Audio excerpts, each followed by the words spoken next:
Oi. Hey, Jesus Christ. Cool, man. Oh, God. Dude, I have the worst luck with these things. I don't know what it is. It felt just like doing a live show. Nothing really works when you begin, and it's a nice look back on that. Yeah. Yeah, What's up? yeah. Oh, man. Speaking of live shows going wrong, I got a funny story to tell here later. Yeah. How you doing, man? I'm good. I'm just sitting out here in the rehearsal space, jamming a bit. I just got a new guitar cab, that Sweet. JCM 100 snakeskin, and Oh, it's nice. pretty fucking sick. I used to go through that one. That's 74 Mm-hmm. with GL 12 units in it, I think. Okay. Some vintage ones. Nice, nice. Yeah, it's sounding pretty awesome. Almost exactly the same. So, yeah, it's Hell yeah. perfect. I love Marshall cabs. Yeah, they're the fucking classics. I think I haven't tried a PV cab actually. I really want to do it because the amps are so fucking sick. But I guess sometime I'll be able to. Yeah. Some people really, really like the what is that one speaker of theirs that's really fucking popular? I can't think of what it is. There's like a kind of speaker of theirs that people love, but you really don't see a whole lot of PV cabs. No, I know Havoc are running a full PV setup with the 2x12 and 4x12. But there was actually the Suffocation as well, of course. Yeah, But those are the only ones. yeah, man, they have such a great live sound. I saw Suffocation a couple years ago. Yeah. It was funny. Like I think it was them, Revocation, and Withered, Yeah. and Morbid Angel, and Oh, yeah, and literally every band on that set, except for Morbid Angel, was playing either EVH or PV. Like, those are the kind of amps you want. yeah, Like we just did a little deal with PV, so we're both running 6505s. But before that, I was using the EVH 5150, the first one. yeah, But it was just too big for me. It's enormous, fucking huge amp. But it sounded fucking sick. So that's the only reason I went to PV, because they're smaller and I like that. really. The 6505 is actually smaller than the 5150? Yes, yeah, the 5150 EVH, but the PV 5150 is the exact same size. Oh, okay, okay, I gotcha. Yeah, but the Well, that's EVH cool. huge. Yeah, that's cool. Oh yeah. Uh, who all endorses you guys now? Uh, Uh, besides them, obviously. um, Not a lot actually. Um, I don't think. Yeah, we have a deal with Clearton and Lone Wolf Audio. Sweet. Uh, we're running the Left Hand Wraths. Me and Les always go back and forth between the original ones. I really like the Taiwan version of the HM2, Mm-hmm. and we have some special builds from the guy of in Trails. He built some custom pedals for us that we used for years. Mm-hmm. But now we're both running the Left Hand Wrath. Les is running the deluxe, and I have the first version, and I seem to stick to that. Oh yeah. But those are the only endorsements: Lone Wolf, Clearton, and a little bit of PV, but that's not quite official yet. Oh okay. But Uh, we'll see what it ends up with. what exactly are you running from Clearton? That's actually a fun pedal. Just a second. All right. Uh,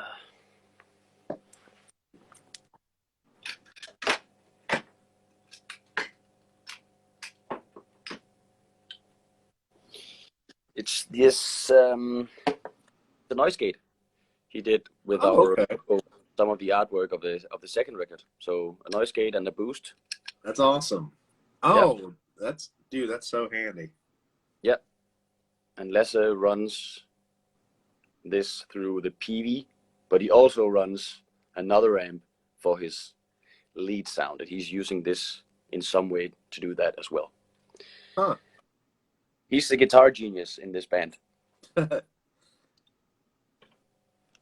I think our first conversation, you're even like, I was trying to give you props, and you're like, oh no, it's the other guy. But man, you've got some really sick solos too. Don't sell yourself short. I have 2 solos. Yeah. I like simple and fast, and it's always because Lasse goes like, Svend, you need a solo in this one, and I'm like, really? I do? Okay. And then it works out. But Lasse does all these crazy techniques, sweeping and economy picking, and I don't think he knows. He just does it. Super insane. So yeah, he's fun watching play. I mean, he does some sick stuff for sure. Yep. You said you preferred like the Taiwan version of the HM2. Yep. That's kind of funny because whenever I owned an original one, I've sold it a couple years ago. Yeah. But whenever I owned one, that I always kind of preferred the Taiwan to the Japanese version. Yeah, I don't know why it is. I just think it sounds a bit more controlled, teeny tiny bit more controlled. But you know, Lasse always used his original Japan. Mm-hmm. Always been running different pickups and different amps than me, so we haven't really compared it. Yeah. I'm always using passive pickups, and he's using active ones. Recently, just went over to some passive in one of his other guitars, but yeah, the Japan one just matches his sound and his playing style, and I like the Taiwan. But now I'm just only running the left-hand Rath because we use the blend knob on it. Oh yeah. So we run a lot of the PV rhythm tone, Mm-hmm. and a hint of the HM2, just to try to get some more clarity into the sound and to move a bit away from the Swedish worship that we started out with. But Yeah. I can't really kick the HM2 tone away because I think it's the best guitar tone there is in some way. Yeah, I mean, it is sick. There's an awful lot of bands now that are kind of riding that wave a little bit. I think it's cool. You know, it is cool. I just discovered the HM2 because of that whole wave starting. I didn't know, I wasn't aware that was what made Entombed sound so cool and dirty. Yeah. But then I found out, and a whole new different world of death metal opened up for me. So there's a lot of hate as well going on into the HM2 worship thing that's happening now, but I just think it's cool. Yeah, people are hating on the kind of revival of death metal that's going on right now too, and I'm like, this is what we were waiting on for like so long. Why are you bitching? It's a bit unfair, you know. We have all these fucking cool waves coming back at some point. The ultra slimy death metal with the vitriol, and then we have ours that's a bit more simple, a bit more groovy. Gatecreeper has the whole crossover thing going on, and I think it's perfect. You know, we have a lot of really young kids attending the shows here in Denmark, and some young guys are even forming their own bands, playing old Gibson guitars and HM2s when they're just 15, and I think that's fucking cool. I wish I was doing that when I was 15. Right. So that's awesome for those guys. They're called Nakkeknækker, and it means neck breaker, basically. Okay. Young Danish band with they're playing so fucking sick, and they're so young. It's really cool. You will have to send me their name so I know how to spell that, so I can look it up later. Yeah, of course. Hell yeah, man.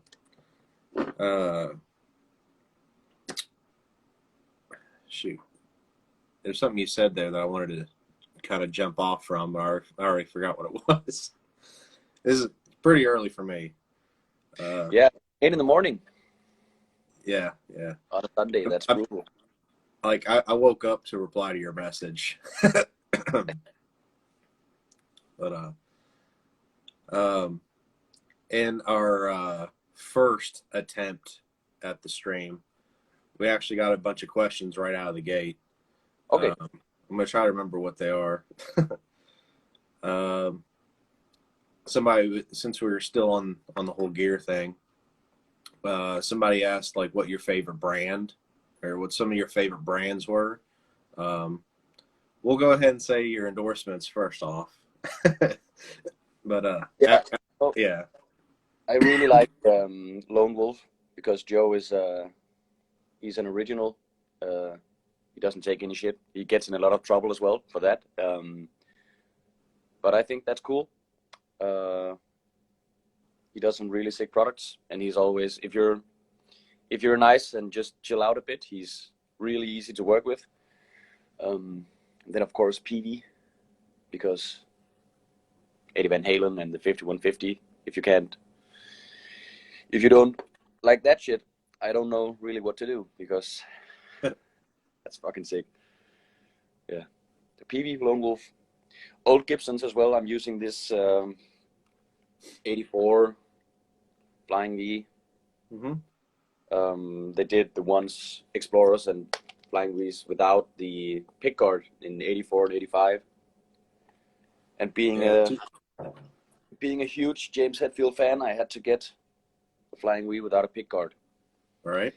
Lasse has his the Guitar of the Week reissue of his Explorer, also white with the no pickguard. So now we're matching even more. That's perfect. Absolutely. What pickups do you have in that B?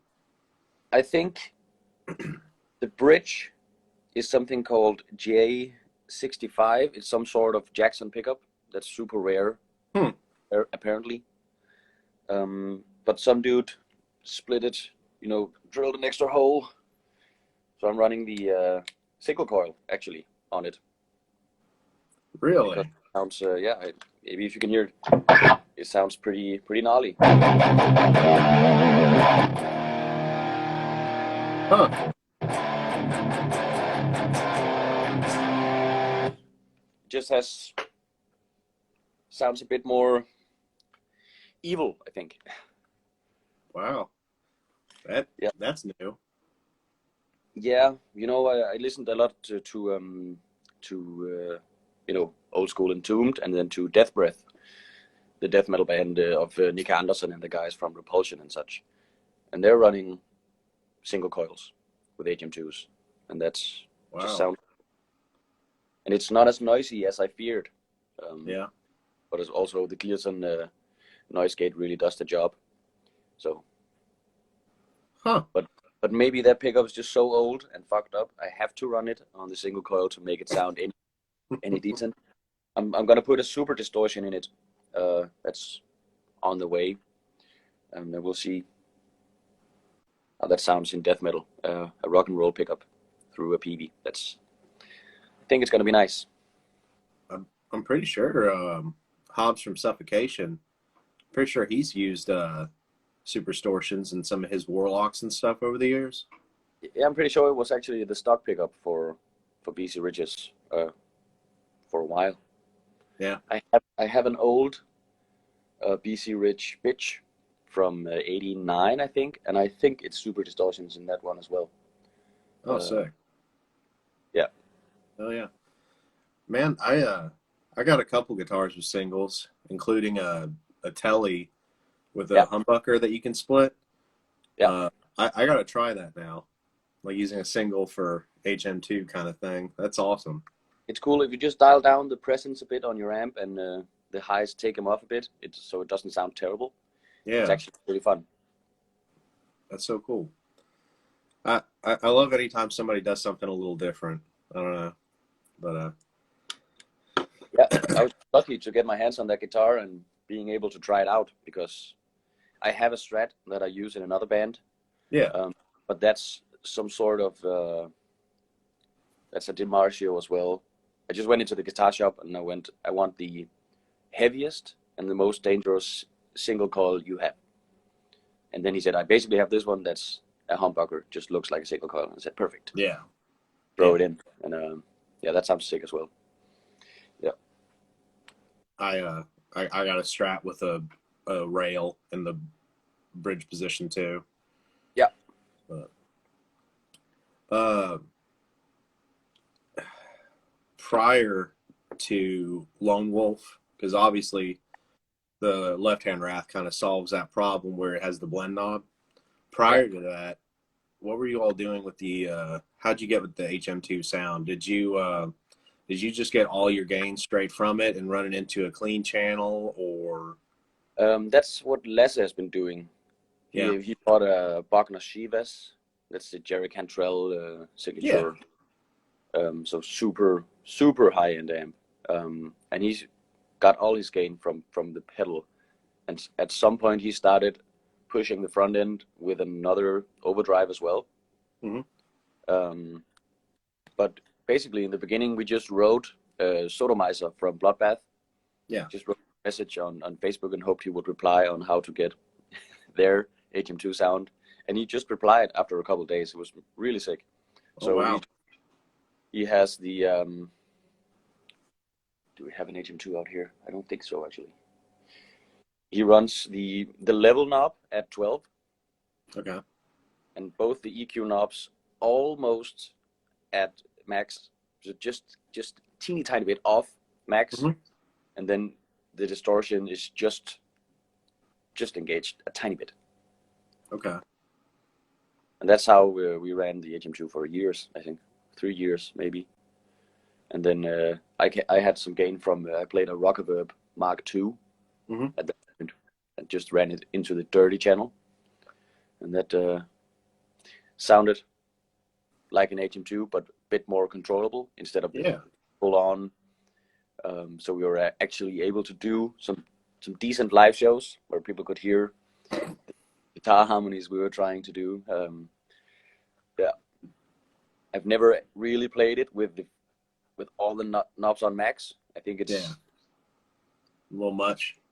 It's a little much, but it's fun for a couple minutes.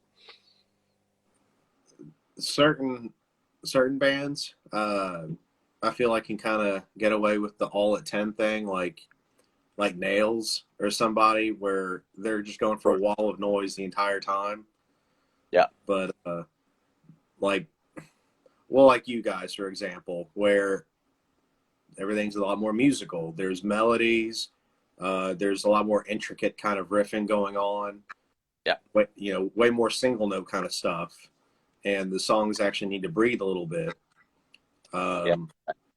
It helps to actually have that control for sure.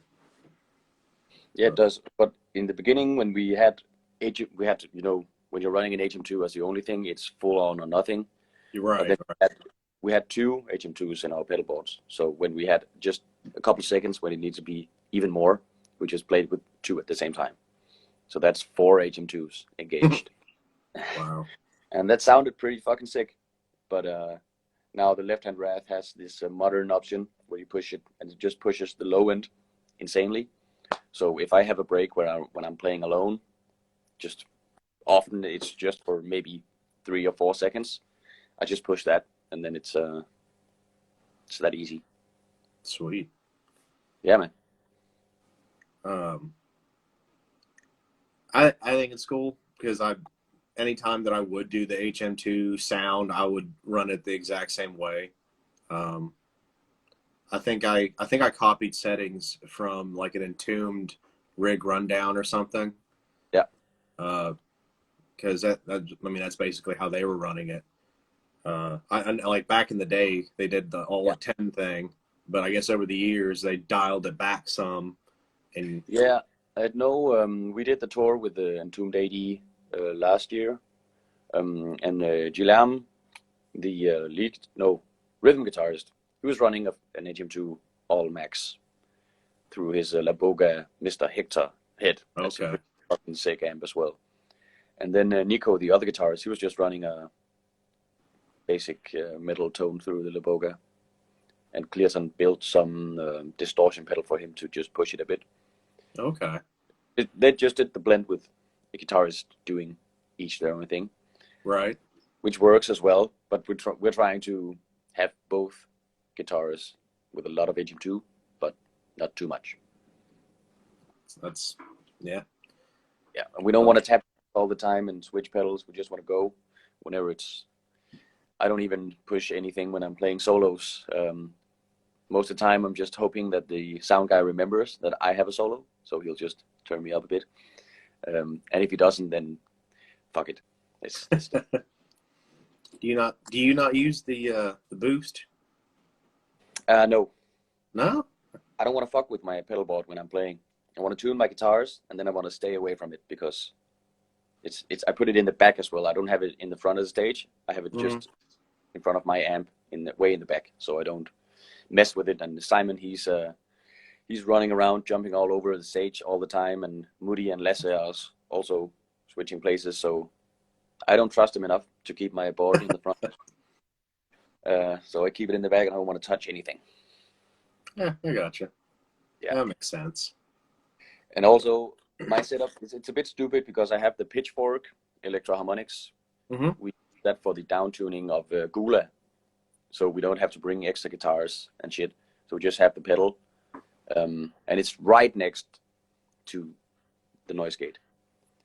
So if I'm really unlucky or really moving fast, I could punch that and then just detune my guitar 1.5 step and play the most horrible solo of my entire life. So I'm not messing with it whenever we're playing.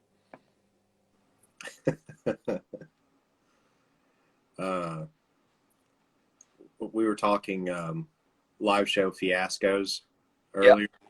Yeah. Kind of off that note, I did have a show where literally everything went wrong. Because I've always played like a dual rectifier, and I had my tubes die on for a show. Oh, horrible. I had my tubes die.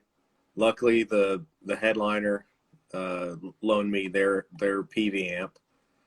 I think it was the JSX or something. But so they loaned me their amp, and then I had a Eclipse, like an LTD Eclipse with EMGs. The battery was dead. No. So I had to borrow, and I didn't have a backup at the time, so I had to borrow my other guitar player's backup. And I didn't know that the tuner for the G string was somehow like broken. Like you could just sit there and like spin the tuner. It was weird. So the G string was like an octave too low or something. No. Like I thought it was in tune. Apparently it was not. So, and I had, there was like this lead harmony thing that we did for a song. And it just sounded so wonky. I was like, what on earth is going on? Whenever there's a tuning problem and there's harmonies, it's horrible and everyone feels it. Yeah. We played Copenhagen 2019, and I think Simon ran into Lasse's headstock. Mm-hmm. Just in the middle of a song called Nihil, and we were doing this harmony. It's only me and Lasse playing, and it's I'll never forget how horrible that felt, because there were 15,000 people watching us, and all of a sudden Lasse's string was tuned to hell. Terrible, man, fucking terrible. But I don't think Lasse noticed. He just rocked on and kept looking cool. I just ran to the back of the stage being like, fuck, because I didn't know who was fucked up. It was me or Lasse, but it was, luckily for me, it was Lasse. So he had to tune his guitar in the middle of a song, and that also sucks. Yeah. Oh, man. Yeah, like a little part of your brain that just goes into panic mode, and it's just, it's not a good time. No, you forget the riffs and you forget where in the song you are, and everyone's looking at each other nervously, and yeah, it's horrible. Ugh. But that's live music. Hopefully, we get to do it again soon. Right. We'll see. Denmark is opening up bit for bit, but still, we have to do seated live shows. So I think we're playing in a park here in our hometown this July, and it's going to be 500 people just sitting down, and that's fun. Still fun to play, but it's not great. Ideal. Yeah. No. We're just at the beginning of people having that. Like a couple weeks ago, I was talking to Sammy, and he just did a show with Crowbar, and he said that they had like tables or something. And tried to do it that way, but I think he said by the end of it, everybody was up anyway. Yeah, but then if they do that in Denmark, they just close down the shows. They just pull the plug. So people really have to sit down, and it's a bummer. But yeah, we'll make it work. We did it in the fall. Played in Copenhagen 2 days in a row, but they were sitting at benches. They had a lot of beer and shit, so that made it fun. But some other shows I've seen, people just in rows. Mm-hmm. There's no tables, and you can't go to the bar. You have to wait, and so I don't hope it's like that when we start to play. I hope people can have a big ass cake or something, and then it's gonna be fun. Right.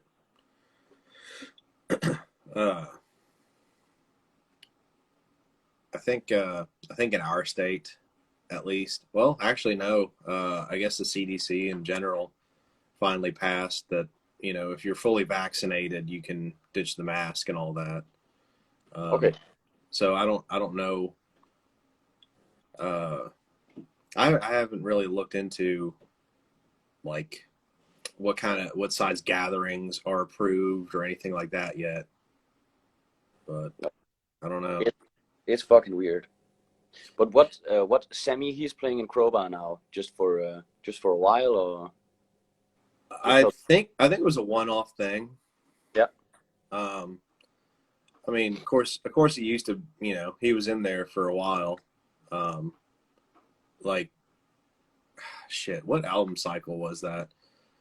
I know it was like around the album that had like I Feel the Burning Sun and all that. Like he's even in a couple of their videos. But I'm trying to think. It was like late 90s or something, early 2000s was when he was with them. But he's running the Solid State Randall heads as well. Yeah. He has the solid state ones, and then he's got this other kind that's like a hybrid where it has like a tube preamp. Yeah.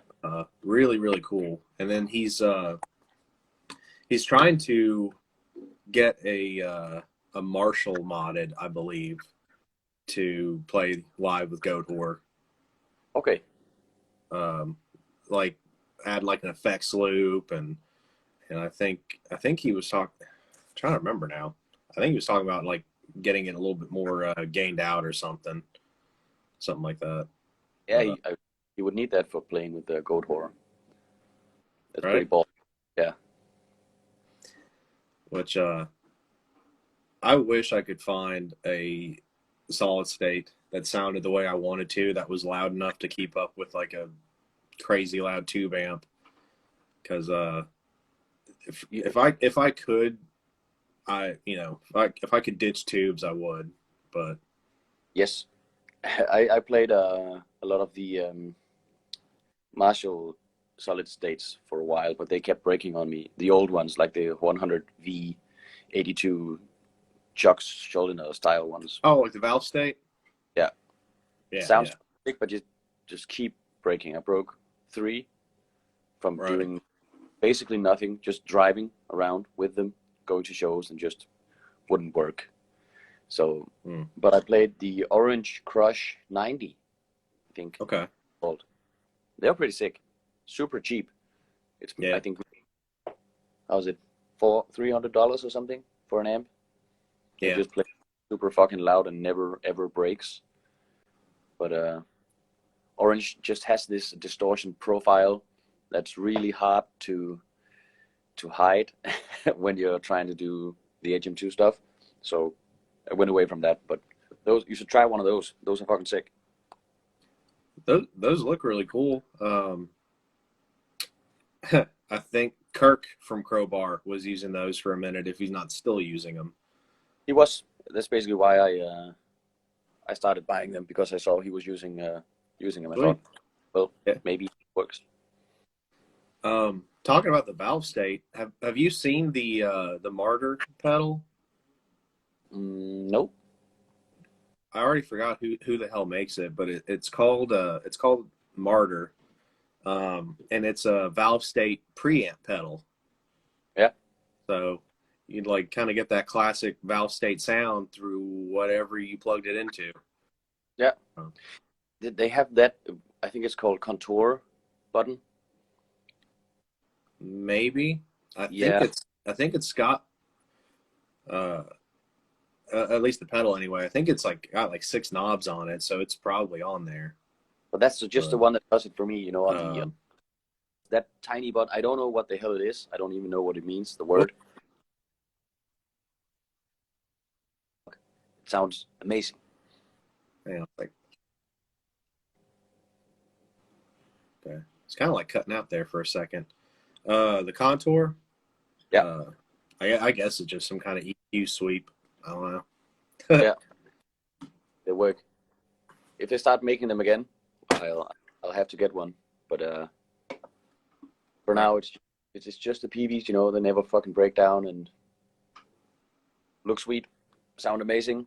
The lead is fucking insane. You know, I have no idea how they put that much gain into an amp. It's crazy. Yeah.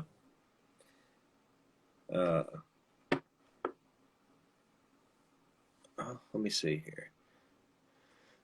We'll switch gears a little bit from, you know, just the gear side of it. We'll talk music a little bit. Yeah. What so what are a couple of bands that you would say like really inspired Baest in your songwriting? I'm pretty sure it's apparent that a lot of the Swedish death metal bands that, you know, like your Dismember and guys like that. It's way more actually Bloodbath for us. That was Bloodbath. Yeah, it started everything, you know. And we like all the records. The 2 newest ones we're not that fond of, but the first one where Nick from Paradise Lost sings, it's called, what the fuck is it called? I can't remember even, but that's my favorite Bloodbath record. But all of them, Fathomless Mastery is a really big one for us, because the whole arrangements of the song, the way they use the HM2 on that record, and just Michael Åkerfeldt growling, that's basically the ingredients to do a Baest song as well. Just yeah, they have all the switches in pace and dynamics, and that's what we always try to work with as well. But on the latest record, we really got into Hard Work by Karlsson as well. Okay. I know people really want to really feel that necroticism is the true Karlsson, but yeah, fuck that. I know Hard Work is the best they ever did, and Surgical Steel, the comeback record, is fucking sick as well. Yeah, it is. So melodic and so dynamic, and it's rock and roll sometimes. It's so that's Karlsson, Bloodbath, a lot of Opeth as well. Okay. Also the newer Opeth, we really like everything they did. I do a lot of listening to smaller, more underground bands. Disembowel is pretty fucking sick. We're not gonna do anything in that style, but I really get inspired by those guys. That's sick. Everything out of Maggot Stomp. I know it gets a lot of hate too, but really Sanguis Sugarbog, whatever they're called. Burn first, it's called Pornographic Seizures. Mm-hmm. When that came out, that was so sick. Like, Right. that's insane music. I wore that EP out. Like, just I think I played it every day for like a week solid when I found it. Yeah, what's it called? Turkish Blood Orgy. Yeah. That's one of the favorites on that one. Quick side note: did you ever watch the movie that song is based off of? No. It's pretty fucked. I'm not gonna lie.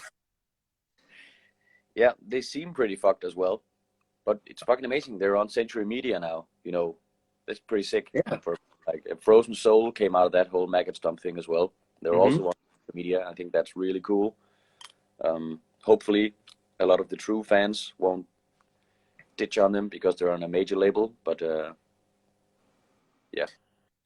Well, are they even really fans if they bail because of something stupid like a label swap? They're not fans. I know Blood Incantation had a bit of, I saw a lot of hate because they went on Century Media as well. But you know, you want to play music, you want to live off it, you want to tour a lot, you need support from a big label, and those guys know what they're doing and have been doing that for years. So if you can get on a major label, I think you should do so. Why not? Yeah. But there's a lot of rules in the underground, and it's hard to keep up with. But yeah, fuck it. Yeah, I think people just get really attached when they find like cool underground music, and maybe a bunch of their friends don't know about that band yet. It's like, oh, this is mine. This is my little thing here. This is something for me. And that whole tape trading idea of listening to death metal is really romantic and all, but for the bands, it's just not.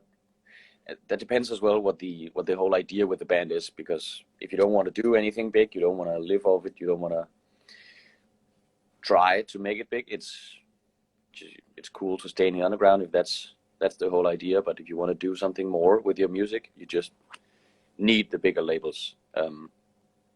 It's not as cool as in the early days, but you know, right, they were lucky. They got to see the invention of a whole genre. Imagine listening to Legion for the first time, knowing that this is completely new, or listening to Dechristianized by Vital Remains. Wow. God. Yeah, that doesn't happen anymore. It's hard to do. All the riffs have been written, so you just have to try to do some variations of classics sometimes. You just had to go and name like my favorite album. Dechristianized? I'm a huge Dave Suzuki fan. Oh man, did you listen to the new Church Burner stuff? I've been watching like the clips and stuff they've been posting online. I haven't heard any like singles or anything. Have they posted like a single or anything yet? No, they haven't. I just heard the clips.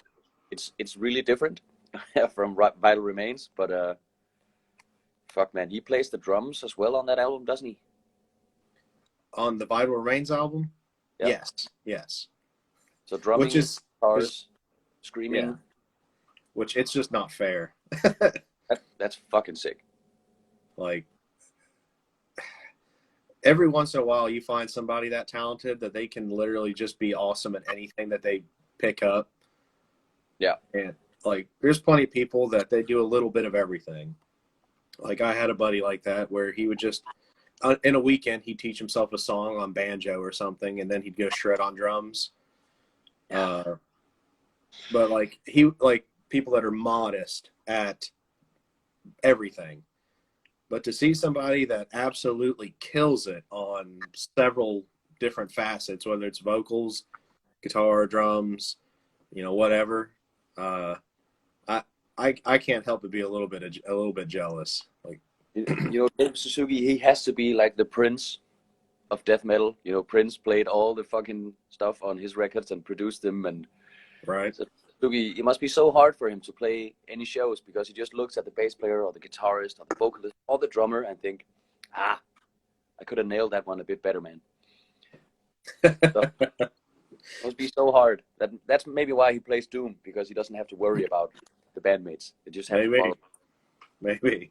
He's too good for his own good. I actually got their last album on vinyl. Like, I'm a huge Churchburn fan. It is got. Normally, I'm really picky with Doom. Like, yeah. I know we were just talking about people bashing on trends or waves or whatever, but I did get burnt out real quick a few years ago when it seemed like Stoner Doom was kind of becoming a little bit of a trend again. Yep. And I'm not gonna lie, it was kind of the reason why I started this page a little bit, was all of the Doom rig worship and all that. And I was like, man, we need some, like, you know, something for like all the extreme bands. And yeah, that's a bit like Joe, what he's doing, like, yep. Fuck your fuzz pedals or whatever. He really doesn't like it. I just saw the guy, bass player from Undergang, just posted in the chat that the drumming on Vital Remains is only 4,000 BPM though. But just to do a quick shout out, I just saw Undergang just did a full live show of the latest record on Cult Nation. Sweet. And that's a Danish band you really need to check out as well. It's super, super simple death metal. I would call it a bit caveman death metal, but that's there from way before that became a thing. Mm-hmm. Go check that out. That's really disgusting. Nice. Cool. Hell yeah, Undergang. But the whole Killtown scene in Denmark is amazing. There's a new gore grind band out that's called Septage. It's some kind of carcass worship. I think they have the whole cover with all the medical photo cutouts, and gotcha. they have also a band called Hyperdontia that did almost 3 full lengths, I think, and a couple of splits. And that's some really disgusting death metal as well. So yeah, in Copenhagen here in Denmark, something's happening. I don't know what it is, but there's so many bands, and they're all really fucking good. Hell yeah. Yeah. You'll have to send me like a list of some of these afterwards, like especially that last one, because I will butcher trying to search it, but yeah, I'll send some links your way. But yeah, something in Copenhagen, they're all recording in something called Ballade Studios, mm-hmm. And that guy is just, it must be the Danish Morris sound almost, because it sounds so filthy but still clear, and you can hear what's going on, but it's got the whole disgusting vibe without it being lo-fi, because that's also annoying. I did a demo with my other band called Kampvogn, just means tank. We just recorded the demo with one mic in the rehearsal space, and it sounds terrible, a bit too terrible. So we're gonna do a new recording of the songs and stuff. Right. Yeah. You can get away with that for like punk rock or something, but that's about it. Yeah. You know. Or an acoustic gig, but yeah. It doesn't work. But we're only one guitarist, a drummer, and a singer, so you can hear everything. But that's because there's not a lot going on. It's just super caveman death. Right. Kind of reminds me of Magruder Grind. Yeah. Yeah. Yeah. I think that guy, he ran a guitar and a bass rig or something like that. Yeah, I'm trying to do that because just to get a lot of the low end, but we're tuned so low. I don't even know how low it is because I don't use a tuner for that guitar. Oh, okay. Just hopes it sounds great. But I don't think I need it yet. But if I find the right way to do it, and again, I need Lasse to help me out how to do it, because I don't know what to do, how to connect a bass amp to my guitar as well. But when he has the time to show me and I get a bass amp, I'll try it out. Oh yeah, it sounds cool. I'm running both a guitar amp and a bass amp, so I'm guessing it's gonna be nice. Right. I did that for fun one time, just jamming with my brother because he plays drums. Um, and I had a guitar half stack and a bass half stack. Yeah. And you know the HX effects from Line 6? Yeah. I had one of those, and I did it all like within the unit. I routed and like split the signal to both amps, and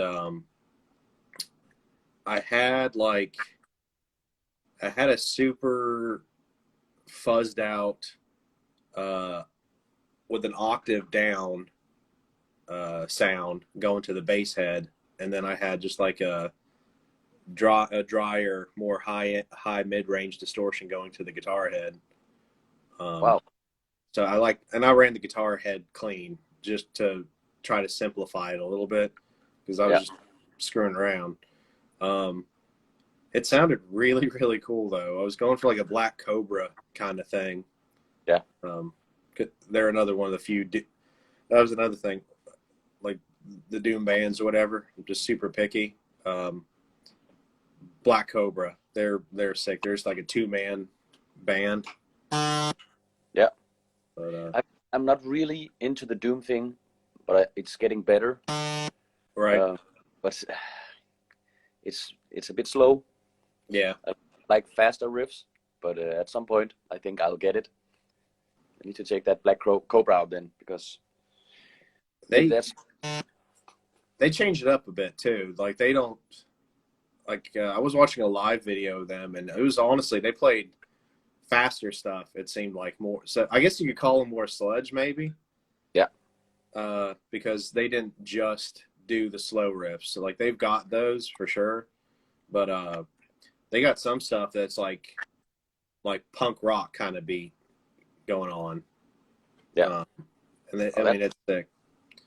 But honestly, like them, Churchburn, because they are the most hateful sounding Doom band I've ever heard, and Hooded Menace, they're real sick. Which, I mean, there's so much just influence from like traditional heavy metal, you know, with the guitar work, and I feel like calling calling those bands just Doom is just selling them short because there's so much else going on. Yeah. But I need to check it out. Hell yeah. So back to you. Who would you say kind of got you going playing guitar way back when you were little baby Svend? Well, that's AC/DC. You know, just blasting all those records since I was maybe 7. So I think that's where the love of a simple, nice riff comes from. That must be from Malcolm Young in some way. And I still listen to that almost daily, like Beating Around the Bush. That's a crazy riff. You could play that in a death metal band as well. It would sound sick. I went on to a lot of course, Metallica, especially Justice, the Justice record. I think the riffs on that one are just mind-blowing. Right. On to Pantera, of course. And then I went a lot into Lamb of God for a couple of years. At their best, I think the Sacrament is the best record. The guitar work on that one is so technical. It's so insane, and it's just, you know, picking all the time, but picking all the notes, not waiting at any frets. It's going all the time, and it's just, you can hear it's 2 guitarists, but they're playing the same, but in different ways. I really love that. We try to do that as well in Baest, but it's hard to write, you know, technical riffs. You got to think about it. Right. Yeah, we have a new riff.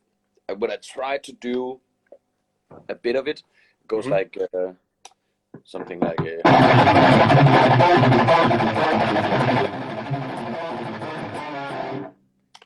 and just goes on, and then we have but it should be more like you know, they have the some shitty difficult technical modes going on all the time. So yeah, those are the main riff guys that I really get inspired from still. A lot of Bill Steer lately, but I'm trying to get into the more grindcore part of Carcass, but it's hard. It's so scary, man. Scary music. Yeah. I'm trying to think. I think I was talking with Josh from Cattle Decap. Yeah. Wow. And they kind of hit that. Player, man. Oh God. But that guitar, it's like the Millennium Falcon with a guitar neck on it. You know, Oh yeah. The think copper that's one. so cool. I think it's some Australian company or something, because I really wanted to buy one for a long time, because I was in this crisis of what guitar do I play, because I love my V. I have a couple, but I always try to do something different, because sometimes I just get bored of the V. So if I should ever change, I tried to do a Firebird thing for a while, and I really wanted to get an RD, you know, the old school 71s.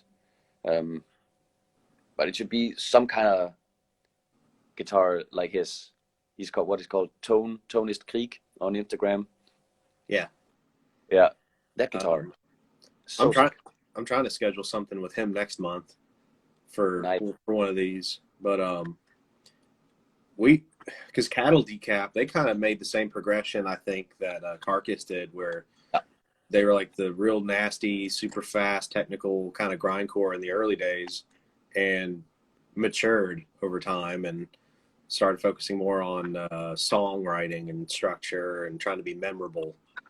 And you know, even from a fan perspective, you know, the heavy fast stuff is fun for sure, especially live. But if you want people to keep coming back, you need to have something like really, really memorable. Like, you can only blow their hair back with speed and ferocity so much. You want something that'll actually like get stuck in their head. Which is kind of where, you know, and you have to do that. But I think At the Gates really proves that point with Slaughter of the Soul. Oh yeah. Everyone says that basically revived the whole death metal scene, because everyone was going fast and doing brutal stuff and sounding like Deicide. But you needed something else. And that's also why I think Hardwork is such a crazy, crazy, crazy good record. And Surgical Steel as well, because they just hit that right on the spot. Keeping it's death metal, but you still have some like hero moments with like really sounds like fucking Dungeons and Dragons guitar solos with super wizards and shit. I think that's how it should sound for me, at least. But yeah, Cattle Decapitation really matured. I think it's a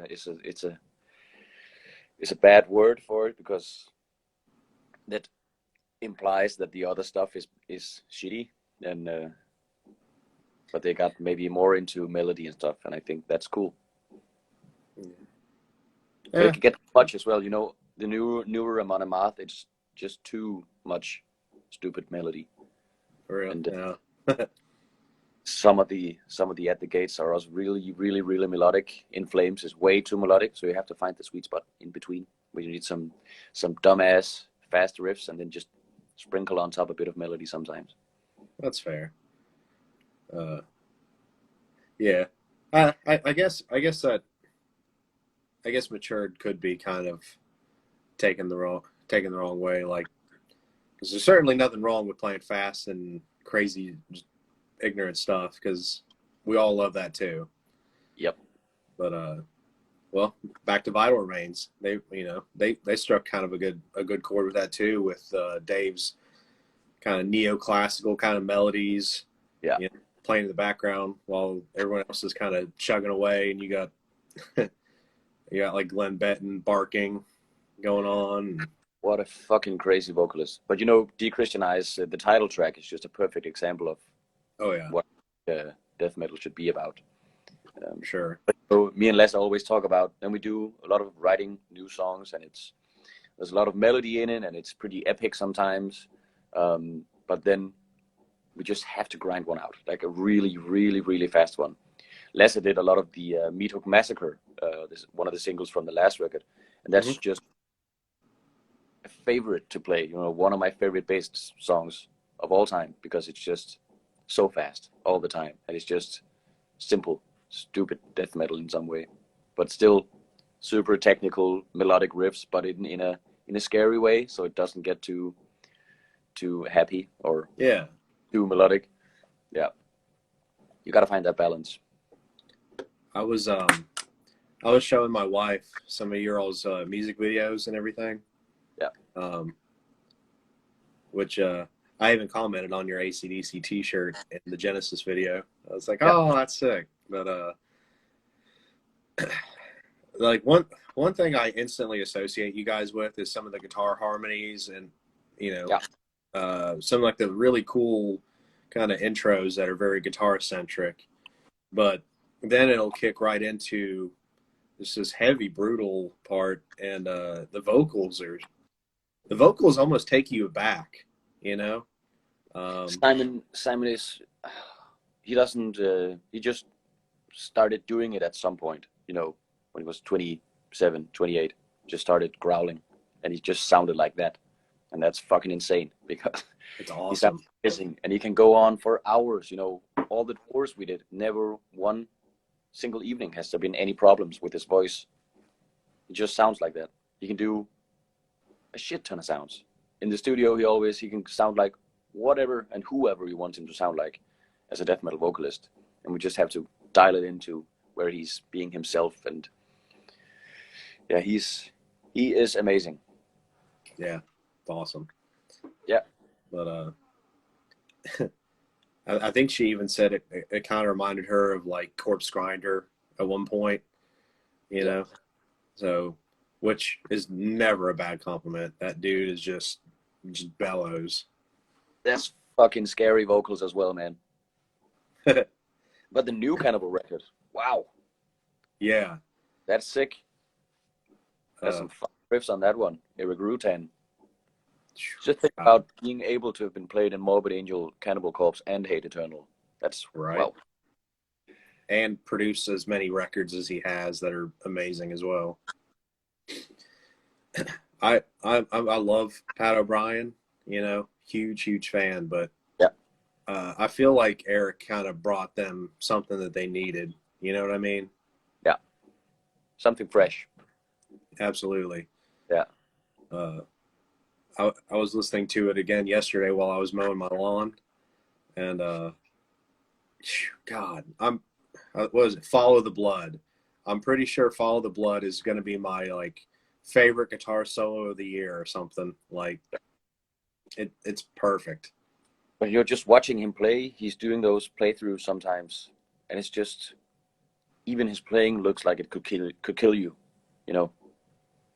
Yeah. He's so big and strong and just fucking riffing, you know.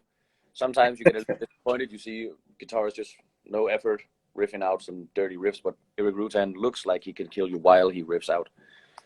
He's the perfect death metal guitarist, I think. Yeah. It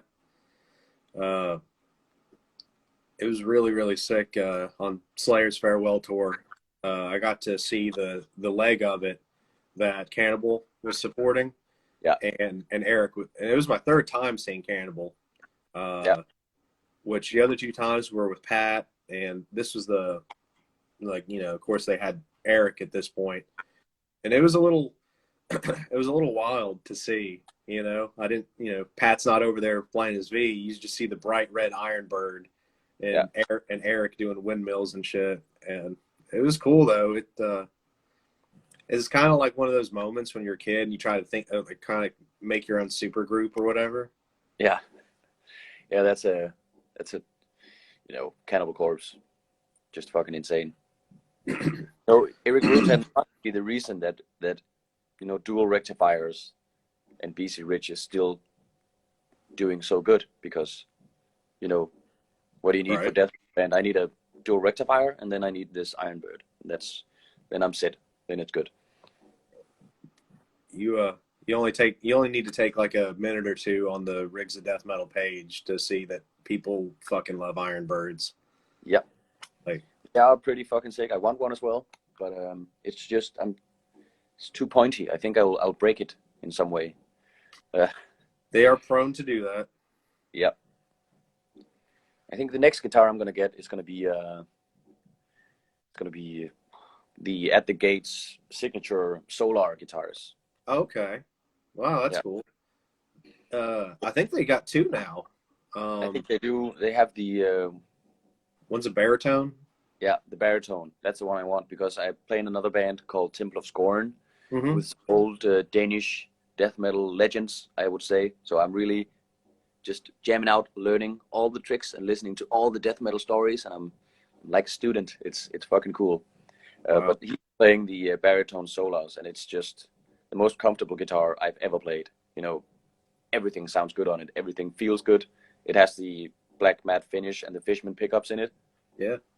Sounds great. Evertune, it's really perfect. Evertune. I don't think it looks cool, so I'm not gonna get it. But I wish I thought it looked cool because it could be so nice to have Evertune. But yeah. Yeah. I say the standard scale one has the baritone or has the Evertune, right? And the baritone is like a fixed bridge. Yeah, but you can get it with the Evertune. Oh, sick. Yeah. Okay. See, my only problem with the Evertune is I change tunings too much, and it just, or at the very least, I'll go from standard to drop tune pretty frequently on any guitar. So I don't know. I would just hate messing with it at that point. Just need to buy more guitars then. Pretty much. Yeah. That's the solution. I'm getting into more bands, and then I just need to buy more guitars and more cabinets. You know, now I don't have to pull down my old Marshall from the stage. We have a stage in the rehearsal space. Okay. I'll just roll the new one out into the other space with the other bands. It's perfect. Nice. Man, I love my I got a Marshall Mode 4 cab, like the 400 watt one. My favorite cabinet I've ever played through. Other than maybe a Mesa Roadster cab that one of my bandmates used to have. Yeah. But I've never played a Mesa cab actually. At least the one I played through. I'm pretty sure it was a matching cabinet for a Roadster. Yeah. And it had like two different speaker types in it. I have to go back and look at it, but it was the clearest sounding cabinet I'd ever played through. Yeah. But those are also the oversized one, right? You know, I'm not sure, honestly. Oh. This was like years ago. It had diamond plate steel on the sides of it. Perfect. Like, yeah, like kind of matched like a Durek or something. Yeah. But just to make it hit and more of a bitch to move around, but it looks really fucking cool. Yeah, we didn't play any shows with that cabinet, thankfully. No. That'd be a bitch. I played an EVH cab once, and those are just just sounds so huge and clear, but it's, you know, built for Eddie Van Halen. You gotta get only great tones out of that. So yeah, I have one I can borrow at some point from a guitarist called Jakob Nyholm, who used to play in different death metal bands here in Denmark. I'm stoked for when it arrives, and it's a white one, so that also looks pretty cool. Sick. Yeah. I've heard good things about the EVH stuff, like killer for the money, but I've never got to play one.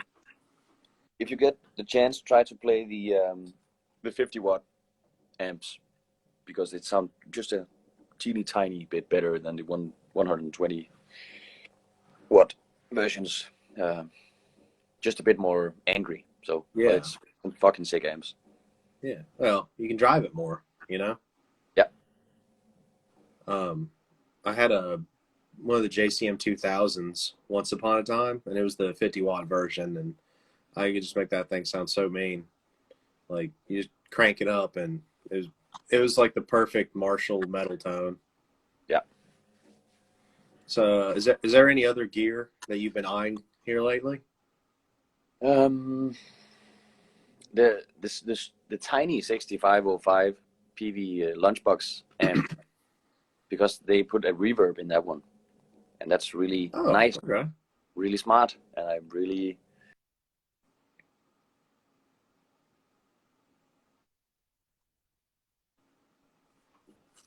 yeah, I want one of those at some point. And then the solar guitar, and then I think I have to stop a while buying new stuff. Oh yeah. Yeah, I have way too much. Uh, kind of harkening back to Lone Wolf as well as talking about new gear. Uh, I finally got my package from Lone Wolf Audio yesterday. I got like 3 new pedals from him. Yeah, One of them you may actually dig because I've kind of always been a proponent of using the HM2 similar to how you guys use it, where you kind of dial it back a little bit and use more amp gain and all yeah, that. I just got the 8-ball EQ. yeah. That's the EQ off of what is it? The desk in Sunlight Studios, or I think that's the 6-hammer. yeah, that's right. This one is just the EQ section from the Left Hand Wrath Deluxe. Yeah, And the level is the level is, I think it's already set to like maxed out. yeah, So kind of works as like a boost already. Like you throw it in your effects loop and you can turn your amp into a giant Left Hand Wrath basically. perfect. You know, you don't need any more than that. But I want to try the caveman pedal, but they don't sell much Lone Wolf pedals in Denmark, and it's always a bitch going through customs yeah, every time. It's a bummer, but when we get to the States one time, I wanna swing by and try some of his stuff. that'd be sick. Yeah, he has those old school Gibsons as well. Oh yeah, I think he's got a pretty gnarly collection. yeah, pretty fucking sick, and some big amps. Yeah. Yeah, Uh, me, me and him will just talk and nerd out over gear sometimes too. Uh, super nice, accommodating dude. Like I don't. People give him too much shit. but he doesn't back down really. So, but I think he can handle it. Yeah, It doesn't bother him at all. So he makes some sick products, and that's what's important, I think. yeah. At the end of the day, it's all that matters. Yeah, I actually think um, Eric from Gatecreeper, they just did his new line of left-hand rats. I think Yeah. I saw some pictures that he runs both the vintage part of it and the modern at the same time. So like, I imagine he has the beefiest fucking HM2 tone out there. Um, but I really need to nerd it out a bit more because I can't really figure out what to use the modern part for except for my breaks. Mm-hmm. But yeah, They their sound live is ridiculous. yeah, I saw them open for Nails, and their tone, like they were louder and just sounded fuller in general than Nails did. I was kind of blown away. yeah. Uh, I don't even remember. I don't even remember what they were playing through. Maybe an Ampeg and a Marshall or something. I think Eric is using a Marshall, sometimes a 5150, and the guy that I saw them with, the guy from Spirited Drift as well, Nate something, Yeah. he was using an EVH, Okay. but through an orange cap. Actually, I think they're both running orange caps, That's sick. and they sound really fucking sick as well. Yeah. Hell yeah. Les is running his 2x12s orange caps, and we have those on all of the records as well. So Nice. they sound great. Doesn't look as cool as a Marshall, so that's why I'm using the Marshalls. Yeah, gotta have a cool back line. I think all of my guitar gear started out with what looks the coolest. That's what I have to get. I spent so much money getting my orange Rockaverb what's it called? I just put snakeskin on it. I think I paid maybe a third of what the amp is worth for doing that. But it made me play a lot better, so it's worth it sometimes. If it inspires you, then, you know. Yeah. I saw the guy from Vitriol. He's playing his Engel with the snakeskin. Yeah. Looks fucking cool. I have to do it to my PV now, so it'll match the cabinet, of course. Right. So that's also what's coming up next in the gear of Svend. Oh yeah, I've kind of wanted to do it to my dual rack, but like camo or something. But it's one of the old '90s 2-channel ones, and it still has leather instead of Tolex. Yeah. So I almost feel like it's egregious for me to try to take that off of there. You know what I mean? You can't do that. Right. I can't. Like the snakeskin guitar. Yeah. So the guy from Black Dahlia with a Brandon Ellis. Yeah. He's running his new signature crackle, but he also has like a Kelly with snakeskin on it, and it's like, huh? Yeah. I don't know if I've seen that. That's sick. That's fucking sick. But also the guy, Victorious Weapons, the guy from Vitriol. Kyle, yeah.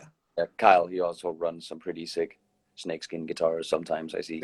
Got like a red snakeskin Warrior, I think it is. Yeah. Oh, that's so cool. Yeah. That's disgusting in the right way, man. Absolutely.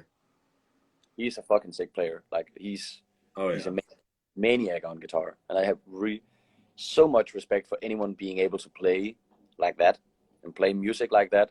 I have a hard time listening to it because I just can't keep up, you know.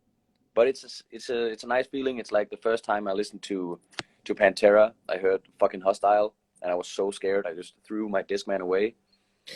And it's the same feeling when I listen to Vitriol. Like, what's this? Fucking sounds horrible, man. It's too much.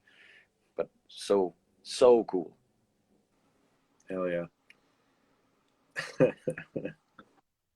Man, I saw them live too, and intense is the best way to describe it. Yeah.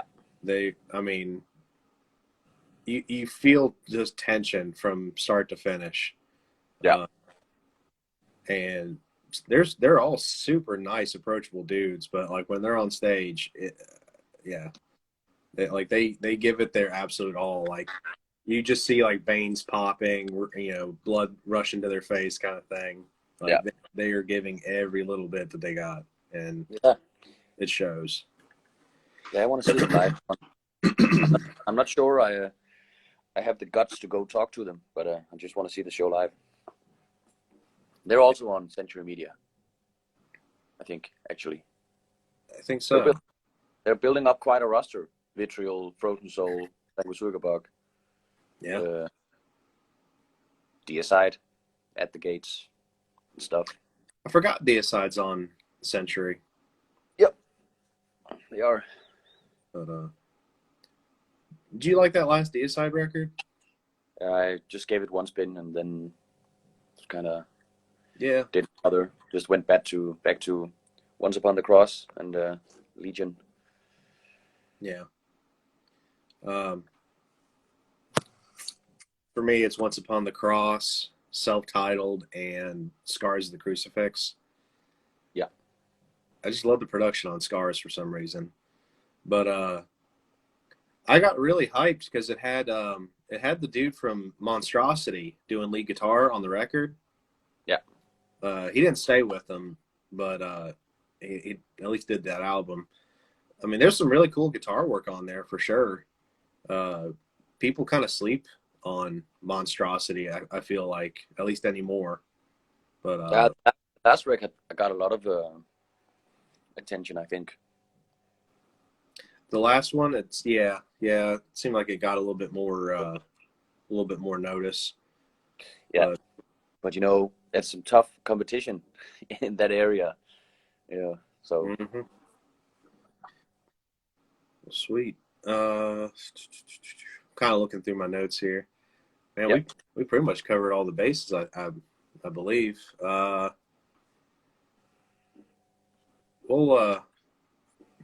I haven't even really been keeping track of time, honestly. Just kind of having fun here, but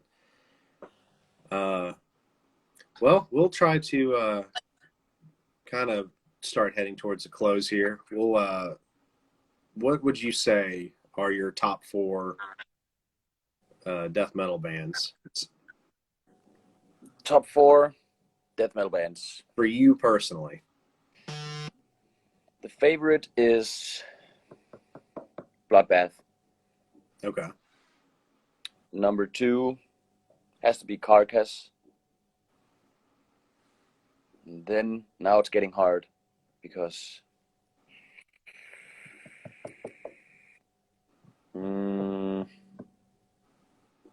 Bloodbath, Carcass, Entombed, and then Morbid Angel as the number 4. Bloodbath, Karlsson, Entombed, Morbid Angel. Okay. You know, it's a classic one. Yeah, absolutely. I think everybody that I've asked this question to has said Morbid Angel in their list.